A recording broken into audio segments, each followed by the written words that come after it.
Bismillah. En retrait, les mains dans les poches, Rico regardait Russ pratiquer un test cutané ou peak test sur un petit patient de 6 ans, et cela suffisait à soulever en lui une vague d'orgueil mêlée de désir. Officiellement, il était là au cas où elle aurait besoin de conseils au cours de la procédure, mais comme toujours, elle gérait la situation à la perfection, tant sur le plan médical que sur le plan humain. Arrivé effrayé et en larmes, le petit Simon Stevens s'intéressait à présent à ce qu'elle faisait, le sourire aux lèvres.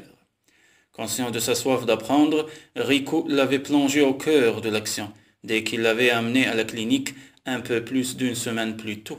Et il n'avait pas été déçu, en fait. Elle avait même dépassé ses plus grandes espérances et amplement justifié la confiance qu'il avait en ses capacités. Comme si elle avait conscience qu'il l'observait, elle lui jeta un coup d'œil. À l'instant où leurs regards se croisèrent, il sentit le frisson familier le traverser. Il lui sourit tout en approuvant son travail des signes de tête avant de reporter son attention sur le petit garçon, qui supportait le processus de diagnostic avec bonne humeur. Comment se fait-il que des choses courantes puissent causer du tort à certaines personnes et pas à d'autres, sans qu'il y ait la maman de celui-ci? Mariée à un Américain, Rosa Stevens parlait couramment anglais et Simon lui aussi était bilingue. Lorsque le système immunitaire de notre corps pense que celui-ci est attaqué, si on a un rhume ou une infection par exemple, il envoie des anticorps appelés immunoglobulines dans la circulation sanguine afin de trouver et de contrer les assaillants.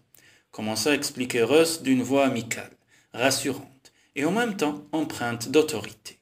Exactement comme ton Action Man te protège des dangereux envahisseurs, ajouta-t-elle avec un sourire à Simon, qui opina avec vigueur. Parfois cependant le système immunitaire se trompe, il croit dangereuse une substance habituellement inoffensive et attaque les tissus sains du corps. Des produits chimiques dont l'histamine sont libérés par les cellules sanguines, ce qui provoque des réactions allergiques, telles que les raches et les autres symptômes que présente Simon. Rico lui fut reconnaissant d'éviter d'évoquer les troubles autrement plus graves présentés par certains patients. Il est important pour nous d'identifier là où les substances responsables des problèmes de Simon, poursuivit Russ. Il existe tellement de déclencheurs potentiels que découvrir la cause de la réaction allergique peut prendre du temps. Mais une fois qu'elle est décelée, nous pouvons établir un programme de désensibilisation et de traitement. Ayant appliqué un témoin négatif et un témoin positif, Russ commença le prick test proprement dit, ce qui consistait à déposer une goutte d'un allergène différent dans chacune des cases de la grille numérotée qui avait été dessinée sur l'avant-bras de Simon, puis à piquer l'épiderme à travers la goutte à l'aide d'une lancette stérile à usage unique. L'infirmière expérimentée qui l'assistait gardait une minutieuse trace écrite de chaque opération, et dans une vingtaine de minutes, il serait en mesure de constater si l'un des allergènes avait causé une réaction et dans l'affirmative, lequel. Comme on frappait un coup discret à la porte, il alla ouvrir et découvrit son assistant sur le seuil. La cinquantaine, petit et rondouillard, Paolo Chiarini était un homme jovial et un praticien de premier ordre, en qui il avait toute confiance. « Ciao, Rico, dit-il, arborant son éternel sourire. Puis-je te dire un mot à propos de Valeria Di Maio? Les résultats de son dernier test sont arrivés. » « Bien sûr, accorde-moi une minute. » Retournant vers le petit groupe concentré sur Simon, il posa une main sur l'épaule de Russ. « Je dois m'absenter un moment. Appelle-moi si tu as besoin de quoi que ce soit, dit-il. Puis après une brève hésitation, il reprit la direction de la porte. L'allergologiste en lui n'éprouvait aucune crainte à la laisser se débrouiller seule, mais l'homme l'avait senti se crisper au contact de ses doigts, et son inquiétude allait croissant. Le soir du mariage de Seb et Gina, lorsqu'elle avait voulu s'assurer que son voyage à Florence serait purement professionnel, il avait dissimulé sa déception de son mieux et avait menti avant d'ajouter « Perora » pour l'instant. Malheureusement, son projet de la conquérir n'avait pas avancé d'un pouce, bien qu'il se soit comporté en parfait gentleman depuis lors. Ne pas pouvoir l'enlacer, la presser contre lui, l'embrasser, lui faire l'amour, c'était une véritable torture, infiniment plus difficile à supporter qu'il ne l'avait imaginé quand il avait décidé de lui laisser du temps afin de ne pas renouveler l'erreur de la bousculer. Pourquoi s'était-elle enfuie de l'hôtel ce matin-là? Il ne le savait toujours pas. Avait-elle été effrayée par l'intensité de ce qu'ils avaient partagé? C'était une réaction qu'il pouvait comprendre compte tenu du passé de Russ. Mais il y avait une autre possibilité, qu'elle ne partage pas ses sentiments, et celle-là le taraudait d'autant plus que la distance qu'elle mettait entre eux depuis leur arrivée la rendait vraisemblable. Russ est extraordinaire, commenta Paolo quand il le rejoignit. Je trouve aussi, en plus d'avoir prouvé sa valeur en tant que médecin et son potentiel pour exceller dans les domaines de l'immunologie et de l'allergologie, Russ avait gagné le cœur de tout le personnel. Va-t-elle rester? Je ne sais pas encore. Tout ce qu'on peut faire, c'est espérer. Tu dois la convaincre, Rico. Elle fera des merveilles ici lorsqu'elle aura complété sa formation. En plus, il est évident que tu tiens à elle. Alors permets-moi de te donner un conseil d'ami. Ne la laisse pas te glisser entre les doigts. Je fais de mon mieux, Paolo. Mais était-ce suffisant? Il ne reculait devant aucun sacrifice. Le seul contact physique qu'il s'était permis avait été de lui tenir la main durant leur excursion touristique. Pourtant, Russ évitait de plus en plus de l'effleurer, même fortuitement, et cela amenuisait considérablement son espoir de pouvoir un jour la conquérir. Il ne savait pas comment il réagirait si elle décidait de renoncer à la spécialiser en immunoallergologie, ni comment il pourrait gérer la situation si elle acceptait le job. Mais le rejeter, lui, une seule chose était certaine, il lui restait peu de temps. On était mercredi et Russ avait prévu de retrouver Seb, Gina et Maria à le retour de l'île d'Elbe le dimanche matin. Ensuite, ils s'envoleraient ensemble pour l'Écosse. Qu'allait-il faire bon sang? Vous appréciez le travail qui se fait à la clinique Miyakawa? S'enquit Sophia. Beaucoup, répondit Russ sincère. J'apprends énormément de choses et tout le monde est adorable. Je regrette juste de ne pas parler italien, ce qui me permettrait de me rendre plus utile. Sophia lui tapota la main en souriant. Vous serez surprise de la rapidité avec laquelle vous le comprendrez et le parlerez quand vous vivrez ici en permanence. De plus, comme vous l'avez peut-être constaté, tout le personnel parle anglais et au moins une autre langue dans la mesure où ils ont à traiter des patients de nombreuses nationalités. La langue ne constituera pas une barrière pour vous. Que répondre à ça? Rien n'avait encore été décidé quant à son avenir, mais les propos de Sophia l'emplissaient d'un mélange de nervosité, de confusion et d'excitation. Malgré sa fatigue, Russ éprouvait une grande satisfaction professionnelle. Les tests du petit Simon s'étaient déroulés de mieux du monde, et s'ils n'avaient pas encore trouvé l'allergène responsable de ces maux, ils avaient déjà bien débroussaillé le terrain. Plus tard, elle avait appris que de nouveaux résultats étaient arrivés concernant Valeria Di Maio. Valeria était la nouvelle patiente dont Rico lui avait parlé durant le séminaire, et son cas, le premier qu'il avait pris en charge à leur arrivée à Florence. Comme elle l'avait souhaité, Russ s'était tout de suite retrouvé impliqué dans la résolution de l'énigme. Ayant effectué quelques recherches personnelles, elle s'était risquée, au cours de la réunion de l'après-midi, consacrée à ce cas particulier, à avancer l'hypothèse d'un lupus érythémateux systémique. Un grand silence avait accueilli sa suggestion et elle avait eu conscience que tout le monde la dévisageait. Sans doute ne s'était-il écoulé que 2 ou 3 secondes avant que Paolo et les autres membres de l'équipe ne la félicitent. Mais le silence lui avait paru interminable. Puis elle avait regardé Rico. Elle n'oublierait jamais la chaleur de son sourire ni l'approbation dans ses yeux noisettes. « Bravo, Russ !» avait-il dit d'un ton qui l'avait fait rosir de plaisir. Le LES est un grand imitateur. Nombre de patients ne correspondent pas aux critères de la maladie et beaucoup de médecins sont induits en erreur par la variété des symptômes et leur combinaison souvent complexe. Il n'y a pas 2 cas semblables, c'est la raison pour laquelle on a sélectionné 11 critères classiques pour aider à établir le diagnostic.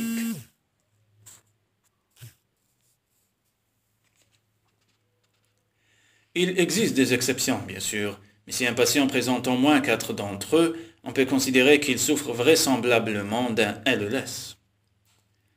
Aujourd'hui, les derniers résultats de la batterie de tests subis par Valeria avaient confirmé la photosensibilité, les anomalies de la numérotation globulaire, les ulcères muco-membraneux, la présence d'anticorps antinucléaires et un Rh discoïde.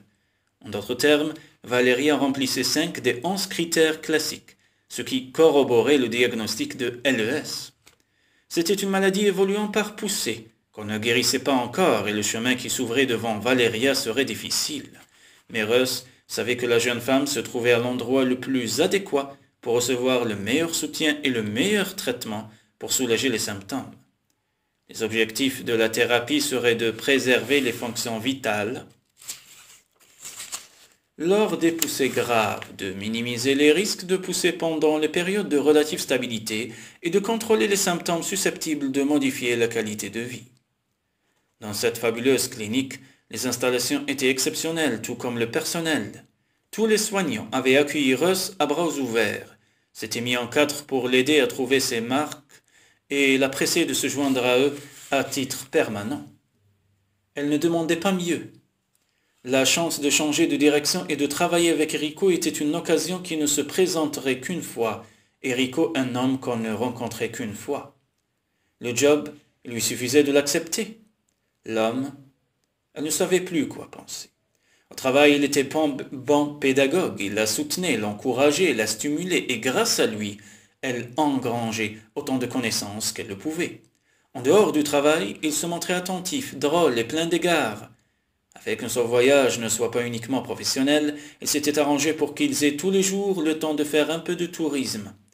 Outre les lieux les plus courus par les touristes, de l'impressionnante cathédrale et des trésors de la célèbre galerie des Offices, au square extérieur à la ville où se dressaient le superbe David et Michel-Ange, sans oublier la pléthore de boutiques du Ponte Vecchio. Rico lui avait montré nombre de choses exquises en dehors des sentiers battus. Ils avaient marché pendant des heures, dopant leur énergie à l'aide de glace ou de café-pâtisserie. Il lui avait tenu la main, avait pris soin d'elle, lui avait consacré son temps libre et l'avait traitée comme une sœur ou une meilleure amie. Pas une seule fois il ne l'avait embrassée, ni n'avait donné le moindre signe qu'il en avait envie, alors que son propre corps se languissait du sien. Il semblait avoir totalement oublié leur nuit de passion. Et dans sa maison, où, cédant à son insistance, elle avait accepté de loger. Il se comportait en parfait gentleman et elle dormait seule, plus exactement, elle passait seule la nuit à se retourner dans son lit en proie aux affres du désir non assouvi. Même si leurs chambres ne se trouvaient qu'à quelques mètres l'une de l'autre, des kilomètres les séparaient sur le plan émotionnel. Être à la fois tout près de lui et si loin était une situation plus difficile à gérer qu'elle ne s'y était attendue. Mais comme elle n'avait pas le cran d'aller vers lui pour lui demander davantage, elle se consacrait au travail et à l'étude. « Vous pourriez vivre ici, Mia cara. Que pensez-vous de notre ville ?»« Très facilement, » fut ce qui vint à l'esprit de Russ en réponse à la question de Sophia qui l'attira de ses pensées. Rico et son père ne les ayant pas encore rejointes, elles étaient seules, sur la terrasse de la villa familiale, en compagnie de la grand-mère de Rico, après le dîner léger qu'ils avaient tous partagé. Emanuela était un personnage extraordinaire, ce qui rendait encore plus touchante la profondeur de ses liens avec Rico. Empêchée de se rendre en Écosse par une infection auriculaire, aujourd'hui quasiment guérie, elle avait voulu connaître tous les détails de la cérémonie, puis elle s'était empressée de montrer à Russ des photos de la demeure elboise où séjournaient Seb, Gina et Maria. « J'adore Florence, » répondit la jeune femme avec enthousiasme. « C'est une ville superbe, d'une richesse artistique époustouflante. J'y ai pris beaucoup de plaisir à me promener le long de l'Arno, à faire du lèche-vitrine, à explorer les musées, les galeries, les églises. Il me faudrait plus d'une vie pour tout voir, je pense. » Vivre ici, oui, elle le ferait sans hésiter. Elle aimait vraiment Florence, tout comme elle aimait le job, la chaleureuse famille de Rico et l'homme en question. À quoi bon le nier? Elle en avait la certitude à présent. Mais comment tout concilier? Comment rester et voir Rico quotidiennement tout en sachant qu'il ne serait jamais à elle? Et comment partir? Rien que l'idée de renoncer à lui brisait le cœur. Je crois que si j'habitais Florence en permanence, j'attraperais vite la taille d'une baleine, poursuivit-elle d'un ton léger. Je suis devenu accro au gelati. Il y a tellement de parfums à tester. Ensuite, j'ai découvert le zucotto. Soupira-t-elle théâtralement, ce qui fit pouffer Sophia et Emanuela. Sans parler des délicieuses crêpes à la farine de châtaigne de Luciane, ajouta-t-elle, faisant référence à la gouvernante de Rico, laquelle lui avait promis de lui donner la recette. La gastronomie toscane est peut-être plus simple que celle de certaines autres régions, mais pour les gens d'ici, cuisiner est un art, déclara Emanuela. Simple ou non, la nourriture se révélait délicieuse et abondante. En Italie, avait remarqué Russ, si le petit déjeuner et le dîner étaient légers, le déjeuner en revanche était un repas composé de nombreux plats autour desquels les gens se rassemblaient. Quelle n'avait pas été sa surprise de constater que l'activité de la ville semblait s'arrêter à la mi-journée. Elle en était là de ses réflexions quand le tintement de la sonnette de l'entrée troua le silence. S'excusant, Sophia abandonna son fauteuil et rentra dans la maison. « Puisque nous avons un moment en tête-à-tête, puis-je vous parler, Russ ?» demanda Emanuela d'un ton étrangement grave. « Bien sûr.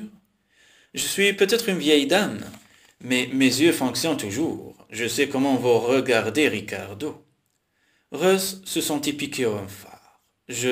« Emanuela lui prit la main. « N'ayez pas l'air aussi inquiète, fit Gliolia. Ça me rendrait très heureuse de vous voir ensemble. Rico n'éprouve pas ce genre de sentiment pour moi, je suis juste ici à titre professionnel. Sottise. Si Ricardo voulait seulement que vous travailliez à la clinique, pourquoi vous hébergerait-il chez lui, en dehors de la ville, protesta la vieille dame. Mais Ricardo n'a jamais introduit aucune autre femme dans sa maison. N'est-ce pas significatif? Je ne sais pas, murmura Russ perplexe. La révélation ne cadrait pas du tout avec le comportement de ce dernier. Vous craignez d'être rejeté, c'est ça? Reprit gentiment la vieille dame en lui pressant les doigts. Russ ne put qu'acquiescer. Suivez mon conseil, fit Gliolia. Ne prenez pas le risque de perdre ce qui est à votre portée. Certaines choses ne sont pas telles qu'elles le paraissent. Ayez le courage de tendre la main vers ce que vous voulez. À mon avis, vous serez surprise du résultat. Russ se débrouille bien à la clinique? Très bien, répondit Rico sans bouger de la fenêtre du bureau d'où il regardait Russ bavarder avec Nonna et Manuela sur la terrasse. Je n'ai jamais rencontré quelqu'un d'aussi doué. Qu'elle. Elle apprend avec une étonnante rapidité et elle est fantastique avec les patients. Ne crois-tu pas qu'il est temps pour toi de cesser de tournicoter sur la pointe des pieds? Les sourcils froncés, Rico se tourna vers son père. Que veux-tu dire, papa? Quand tu nous as présenté Russ à Stratlocken, tu as dit qu'elle était la femme que tu espérais épouser. C'est vrai. Avec un soupir, il se laissa tomber dans un fauteuil. Mais seul le job que je lui propose l'intéresse. Rico, s'exclama son père dans un éclat de rire. Quoi? Marmonna-t-il irrité. Pour la première fois, tu es vraiment amoureux. Tu as trouvé la femme selon ton cœur. Il ne faut pas que ça t'aveugle au point de t'empêcher de voir ce qui est juste sous ton nez. Que ça m'aveugle? Répéta-t-il de plus en plus perplexe. Qu'est-ce que tu entends par là? Avant que son père eût le temps de répondre, la porte s'ouvrit et sa mère entra pour dire qu'un voisin qu'elle avait introduit dans le salon avait besoin d'un conseil juridique. Comme ils quittaient le bureau tous les trois, son père passa un bras autour de ses épaules.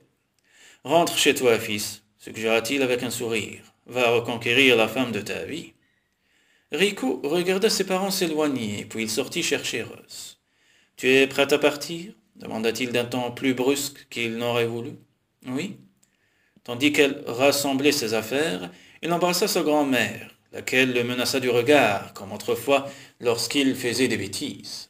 Quant à Russ, elle lui parut encore plus ombrageuse qu'auparavant lorsqu'ils rejoignirent sa Ferrari noire. Il se remémora la réaction qu'elle avait eue au moment où il lui avait ouvert la portière, sur le parking de l'aéroport. « Je croyais que le luxe ostentatoire, ce n'était pas pour toi, » avait-elle plaisanté, à quoi il avait répondu que son bolide était son seul péché mignon, sa seule faiblesse. Mais ce n'était plus vrai, s'avisa-t-il. Russ était devenu sa faiblesse. Il avait dû se faire constamment violence pour résister à la tentation de la séduire et de la pousser à rester avec lui. Sur le plan privé, son temps. Aujourd'hui, à la fois son père et Paolo l'avaient incité à agir. Qu'avait-il remarqué qu'il ne voyait pas lui-même? Et pourquoi parlait-il par énigme au lieu de lui donner des conseils utiles? Dans l'habitacle, la tension croissait au fil des kilomètres. « Je n'ai pas eu l'occasion de te dire plus tôt, Rico, mais j'ai reçu cet après-midi un mail de Monsieur et Madame Michaels, dit Russ, dans le seul but de rompre le silence. Jamie s'était bien acclimaté à l'ambiance de l'unité des grands brûlés. Les médecins sont satisfaits de ses progrès et confiants pour l'avenir.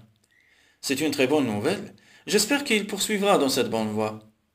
Au lieu d'avoir allégé l'atmosphère, ce sujet de conversation semblait l'avoir alourdi.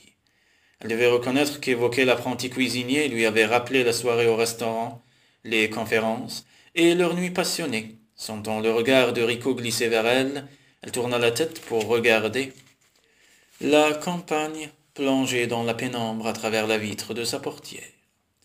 Le reste du trajet s'effectua sans qu'aucun autre mot ne soit prononcé, et l'électricité qu'elle sentait grésiller entre eux la rendait de plus en plus nerveuse. Comme ils s'approchaient de leur destination, elle repensa à la première fois où elle était venue ici, le lendemain du mariage de Seb et Gina après que leur avion eut atterri à Florence. Dès qu'ils avaient atteint la maison, elle avait compris la réaction de Rico devant la sienne. Niché dans le Mugello, un magnifique bassin fluvial des Apennines, au nord-est de Florence, entre collines boisées et prairies ondulant à l'infini, la vieille bâtisse de pierre de plein pied, qui avait conservé ses poutres d'origine et ses sols en terre cuite, semblait être une version italienne de son propre cottage. Le logis de Rico était plus vaste, bien entendu, et doté d'une vue beaucoup plus dégagée, ainsi que d'une piscine. Néanmoins, les similitudes étaient frappantes. L'immense domaine qui l'entourait était bordé par un sentier de randonnée. Russ avait adoré l'emprunter le week-end précédent, et elle avait eu la joie d'apercevoir un sanglier et un chevreuil, sans parler de nombreux autres spécimens de la faune et de la flore locale. Maintenant, elle avait hâte de découvrir l'endroit où vivaient des loups, dans le parc national du Casentino, un site protégé aux confins de la Toscane et de la Romagne, lui avait dit Rico.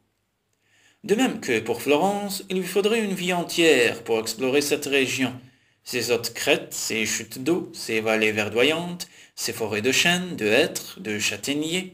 Avait-elle toute une vie devant elle ici? Tout dans cette maison et ce pays lui plaisait.